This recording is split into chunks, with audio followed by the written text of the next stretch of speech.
all lights. Let go all lights. Full ahead for charge.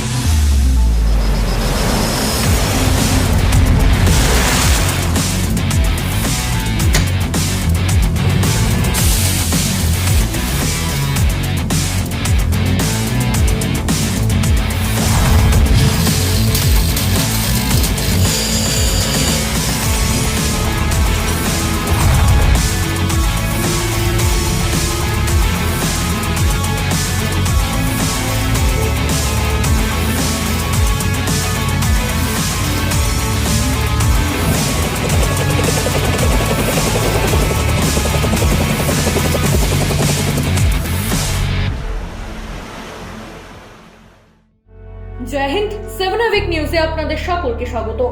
22 বছরের দীর্ঘ প্রতীক্ষার অবসান। কোচির শিপ ইয়ার্ড জলে আনুষ্ঠানিকভাবে ভাসল ভারতীয় প্রযুক্তিতে তৈরি হওয়া ভারতীয় বিমানবাহী রণতরী INS বিক্রান্ত, যার শুভ সূচনা করলেন ভারতের প্রধানমন্ত্রী Narendra Modi.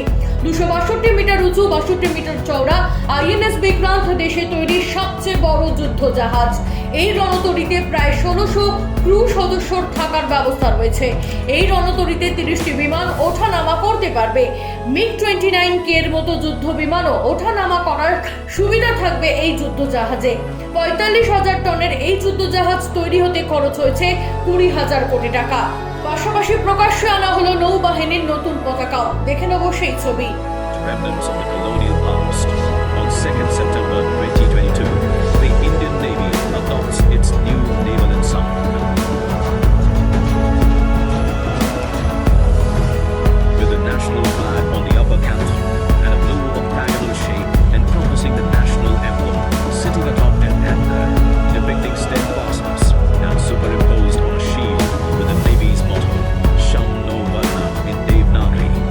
The octagonal shape represents the 8 directions, symbolizing the Indian Navy's multi-directional reach and multi-dimensional operational capability.